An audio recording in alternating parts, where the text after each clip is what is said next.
ब्याह कर नई नवेली दुल्हन कंचन जब अपने ससुराल आती है। बहू, ये है तेरा भरा पूरा ससुराल। ससुराल? हे भगवान, ये मेरी ससुराल है? मुझे तो ऐसा लग रहा है जैसे मैं किसी मेले में आई हुई हूँ। कंचन की सास उसे उसके पूरे ससुराल वालों से मिलवाती है। इनके पैर छू बहू, ये तेरे ससुर जी हैं, और वो सबसे बड़े जेठ जी और ये जेठानी, और इनसे मिल, ये दोनों तेरी ननद हैं और वो तीनों तेरे देवर। कुछ देर बाद वो आराम करने अपने कमरे में जाती है, जहाँ पहले से ही उसकी जेठानी के बच्चे उसके बिस्तर पर उछल कूद कर रहे थे। कुछ देर बाद उसकी ननद उसके कमरे में आती है। अरे बच्चों, तुम सब यहाँ क्या कर रहे हो? चलो अब चाची को आराम करने दो। अच्छा भाभी, माँ ने कहा है सुबह 5 बजे उठकर नहाकर पूजा पाठ कर लेना। वो कल आपकी पहली रसोई है ना, इसलिए। जी ठीक है दीदी। अगली सुबह तड़के उठकर कंचन तैयार हो जाती है। फिर अपनी पहली रसोई में सबके लिए कई तरह के पकवान बनाती है। अरे वाह कंचन बहू, तुमने तो काफी सारे पकवान बनाए हैं और खुशबू भी बड़ी लाजवाब आ रही है। लेकिन तुमने पराठे नहीं बनाए क्या? बनाए हैं ना जेठानी जी, पूरे 30 आलू के भरे हुए पराठे बनाए हैं। जानती हूँ थोड़े ज्यादा है, लेकिन आप देखना मेरे हाथ के बनाए हुए रायता बूंदी और कोफ्ते की सब्जी के साथ ये सब यूं ही चट हो जाएंगे। क्या कहा तुमने? 30 पराठे? अरे ये तो आधे से आधे परिवार के लिए भी नहीं होंगे। यहाँ तो नाश्ते में ही 100 पराठे रोज बनते हैं। 100 पराठे? और नहीं तो क्या, देख नहीं रही कितना बड़ा परिवार है, ऊपर से सबकी डाइट भी अच्छी है। हे भगवान, मैंने तो अपनी पहली रसोई का खाना बनाया था, लेकिन ये तो मुझसे अब पूरी बारात का खाना बनवा रहे हैं। क्या सोच रही है? देर मत कर, सब खाने पर आते ही होंगे। फिर ये तेरे 30 पराठे तो यूं ही चट हो जाएंगे कि पता भी नहीं चलेगा, और फिर तुझे आटा लगाने तक का भी टाइम नहीं मिलेगा। अब पहली रसोई में तो तुझे सब अकेले ही करना है। गर्मी के मौसम में कुछ ही देर में वो पसीने से तरबतर होने लगती है। उफ, ये पूरे कुनबे के लिए 100 पराठे का दुख पहले क्या कम था, जो ये गर्मी की मार भी मुझे झेलनी पड़ रही है।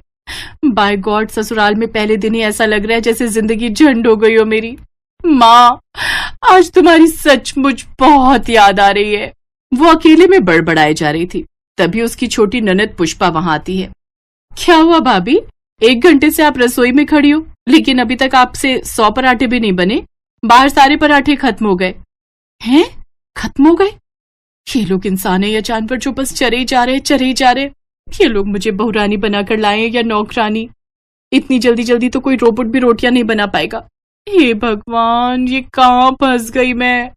ऐसे ही उसे 3 घंटे लगातार किचन में खड़े हुए बीत जाते हैं। उसका सारा मेकअप पसीने में बह चुका होता है। बस अभी अब और पराठे नहीं चाहिए। ये सुनते ही कंचन के प्राण में प्राण आते हैं। थैंक गॉड, मेरी पहली रसोई की रस्म पूरी हुई। अब कम से कम इसके बाद मुझे यूं 100 पराठे अकेले तो नहीं बनाने पड़ेंगे।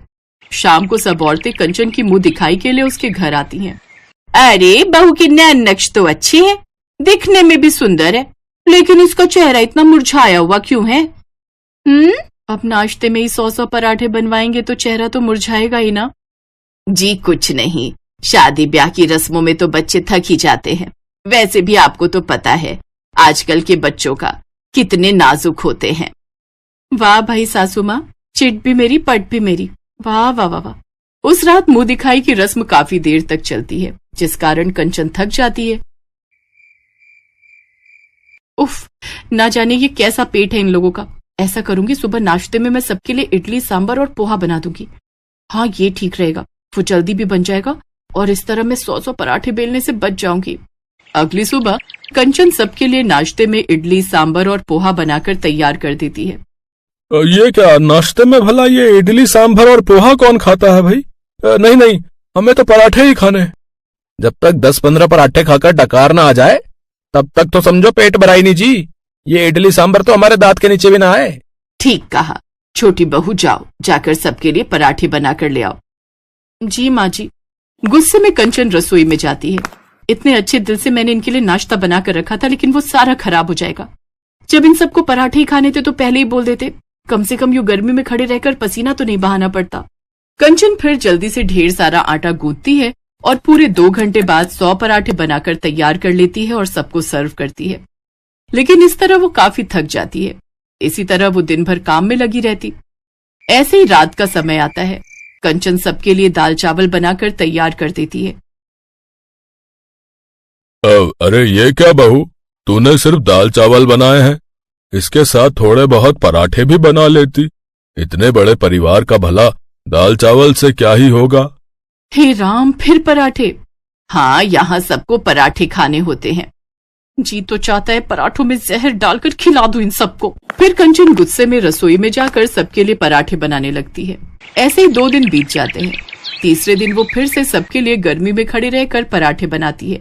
फिर दिन में दाल चावल बनाती है, लेकिन तभी उसका सर दर्द शुरू हो जाता है और वो अपने कमरे में चली जाती है। कंचन, तुम्हारे शरीर पर ये लाल दाने कैसे हो गए? अब गर्मी में खड़े रहकर 100 पराठे बनाऊंगी तो ये तो होना ही था ना। जेठानी जी भी बस सब्जी बनाकर रसोई से बाहर आ जाती है। अकेले रसोई में खड़े रहकर तो मैं इतने लोगों के लिए पराठे बनाती हूँ ना। मेरी माँ ठीक ही कहती थी। उस वक्त मैं उनसे पराठे बनाना सीख जाती तो आज मेरी स्पीड अच्छी हो जाती। आपको पता है, पूरी 2 घंटे रसोई में खड़े रहकर मैं 100 पराठे बना पाती हूँ। अच्छा ठीक है, गुस्सा मत हो और अब तुम आराम करो। ऐसे कुछ दिन बीत जाते हैं। एक रोज बाहर बारिश का मौसम होता है। भाभी, कितना अच्छा मौसम हो रहा है ना, कुछ अच्छा सा बना दो ना। मैं अभी तुम सबके लिए गर्मा गर्म पकौड़े बनाकर लाती हूँ। ओ नहीं, पकौड़े नहीं भाभी, उससे तो पेट में गैस बनती है। ऐसा करिए, आप गर्मा गर्म पालक के पराठे बनाकर ले आओ और साथ में धनिया पुदीने की चटनी भी। हे भगवान, इस सुहाने मौसम में भी इन सबको पराठे ही सूझ रहे हैं। अगर इनका बस चले तो ये अपनी अंतिम यात्रा में भी पराठे लेकर चले। कंचन रसोई में जाकर पराठे बनाने लगती है, लेकिन अचानक वो बेहोश हो जाती है। कुछ देर बाद डॉक्टर को फोन करके घर पर बुलाया जाता है। देखिए, लगातार गर्मी में काम करने के कारण इनकी बॉडी का पानी सूख गया है, लेकिन आगे से ध्यान रखिए ये गर्मी में चूल्हे के पास कम जाए।